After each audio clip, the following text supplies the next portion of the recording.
Hello, everyone. I am Zhao Chuan. Welcome to the PNSO Dinosaur Museum, Lucas, the Giganotosaurus and other large carnivorous dinosaurs scientific art exhibition. Today we are going to introduce Giganotosaurus, a very famous large carnivorous dinosaur. Before it was discovered, people had always believed that Tyrannosaurus rex was the most powerful and famous carnivorous dinosaur. But after Giganotosaurus was unearthed, its reputation gradually equaled that of Tyrannosaurus rex. Let's look at the restoration of Giganotosaurus. This restoration, first of all, is a description of this dinosaur with relatively new scientific knowledge. You can see that it has a short head. In the past, the head of Giganotosaurus was generally shaped very long. Because in the early restoration, people didn't know what the rear of its head looked like, and based on the preserved bone shape, speculated that its lateral temporal fenestra was relatively round, which caused its skull to be somewhat elongated. Now we've corrected this part, and you can see its head is almost as short as that of Tyrannosaurus rex. The forelimbs of Giganotosaurus were not very long either. We usually say that Tyrannosaurus rex had short arms, but in fact the arms of Giganotosaurus were not long either, similar to those of Tyrannosaurus rex. But unlike Tyrannosaurus rex, which had only two degenerated fingers, its forelimbs still retained three. Next, let's take a look at its skin. In fact, we don't know what the skin of Giganotosaurus was like.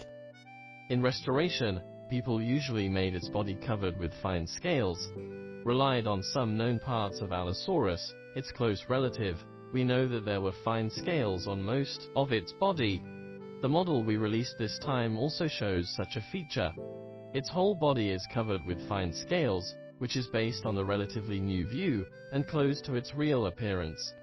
However, some scholars believe that Giganotosaurus had some primitive feathers, more or less, just like its controversial distant relative, Concavenator, which had some traces of claw knobs found on the arms.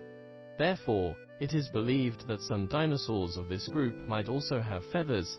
Traces of feathers have also been found on the body of other dinosaurs, such as Duravenator, so people think that feathers were not only limited to Microraptorians. Dinosaurs related to them by blood, including Giganotosaurus and Carcharodontosaurus, might have traces of feathers, more or less. This restoration displayed this view, and you can see some sparse feathers illustrated on the head, and at the end of the tail. The next part we'll look at is the body shape of Giganotosaurus. There are not many fossils of Giganotosaurus collected at present, but they are relatively well preserved. Its complete skeleton allows people to infer that its body length could reach more than 11 meters, around 12 meters. Some people think that Giganotosaurus can grow to about 14 meters long, but this figure is controversial. Let's tentatively believe that Giganotosaurus was about 12 to 13 meters in length. Dinosaurs with similar build were known as Giganotosaurini. We know that Giganotosaurus belongs to the family Carcharodontosauridae. Among this group of dinosaurs, a tribe called Giganotosaurini defined all the dinosaurs close to Giganotosaurus. Members include the early Meraxes, whose amazingly complete fossils were discovered recently, Giganotosaurus, Tyrannotitan, and the known latest dinosaur of this tribe, Mephisaurus. These animals were about the same size. According to some intact fossils, for example, Meraxes could reach 11 meters long, which was relatively small among them. The body size of Giganotosaurus was similar to that of Mephisaurus, and as speculated, their body length was up to 12 to 13 meters. Some scholars believe that according to some fossils of Mephisaurus and even Giganotosaurus, their body length could reach about 14 meters. But this is controversial. The fossil materials are relatively fragmentary, so let's use them as references. In the lower row, we can see Carcharodontosaurus, Acrocanthosaurus, and the Akaka rear respectively. Some early restorations of Giganotosaurus, including the head, greatly relied on partial fossils of Carcharodontosaurus. Other body parts were also compared with those of Carcharodontosaurus in earlier studies. Although the blood relationship between Carcharodontosaurus and Giganotosaurus is not very close, it is not too distant. After all, they were both representatives of large Carcharodontosaurids. Although Carcharodontosaurus lived in Africa and Giganotosaurus lived in South America, they had similar anatomical structures and body build, and may even have similar ecological niches. Both Giganotosaurus and Carcharodontosaurus could reach about 12 meters in body length, equal in size to Tyrannosaurus rex.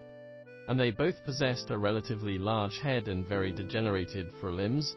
The proportions of their hind limbs to their body were similar, too. The one that was more primitive and smaller than Carcharodontosaurus is Earcarcha in the picture. At present, there are limited materials of Earcarcha. It is an early species of Carcharodontosaurids. At that time, there were already animals as large as it. When we restored Earcarcha, we also made reference to the complete specimens of later Giganotosaurus, Carcharodontosaurus, and even Acrocanthosaurus. Now, we move on to the head of Giganotosaurus. We briefly mentioned it just now, but did not elaborate on the skull of Giganotosaurus. It actually went through several changes in restoration. When people first discovered the head of Giganotosaurus, they only drew a few sketches in the article, thinking that it was an animal with a very thick and tall head, similar to that of Tyrannosaurus rex. But later, after carefully sorting out, the final researchers gave up that idea. They went through all the skull remains of Giganotosaurus and spliced a very slender shape with a length of 1.8 meters. In our early restorations, we adopted this theory, which is also the most famous one. At that time, the fossil deformed to some extent, so there was a very large gap in the mouth with 4 teeth inside, which became a very recognizable feature of Giganotosaurus. As soon as you see the long head, which is a bit like a dumpling, with a gap here, and 4 or 6 teeth in the mouth, you can easily identify it as Giganotosaurus. But over the years, we've reconstructed it again, and discovered a few things. First, the position where there is a gap is actually a fossil deformation. After being straightened, it would look similar to Carcharodontosaurus.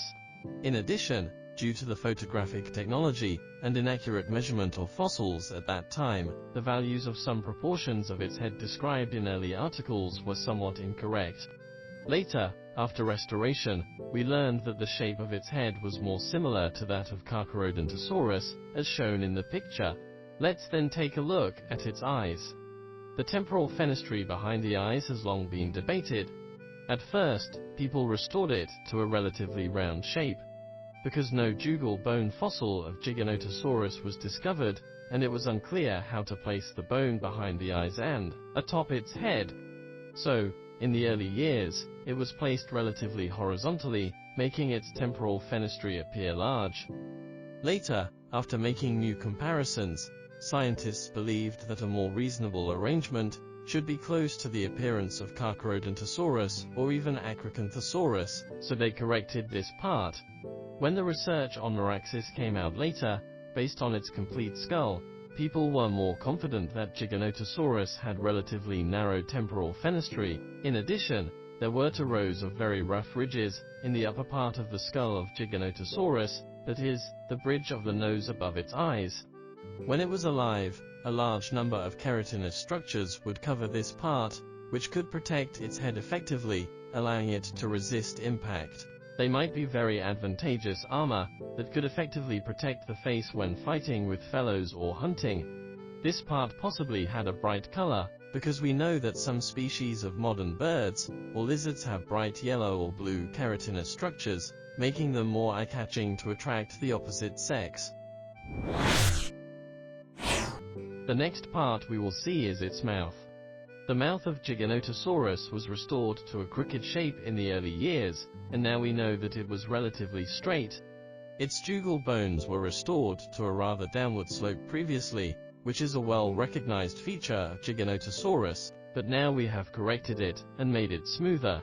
In addition, above the mouth of Giganotosaurus, there are many uneven structures on the fossil, which indicates that this structure was likely to be connected to rough and hard epidermis.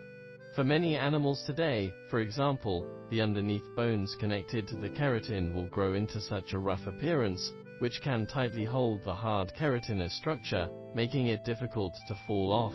It is also said that in this structure, each dent might correspond to a relatively thin bone below, which was connected to the trigeminal nerve inside. Therefore, when we restored Giganotosaurus, we did not make it the lizard-like lips. There were many pores on it, which could make its mouth as tough and sensitive as a crocodile's, and it could perceive the surrounding environment as a sensitive sensory organ like our fingers. Therefore, when we restored Giganotosaurus, we did not make it the lizard-like lips, but the tough leather-like surface like a crocodile's. Whether carnivorous dinosaurs had lips like lizards has always been a controversial topic. We adopted the more reliable one, because the texture of its mouth was relatively rough, which was more obvious in Meraxis. The face of Meraxis was similar to that of Tyrannosaurus rex, which was exceptionally rough.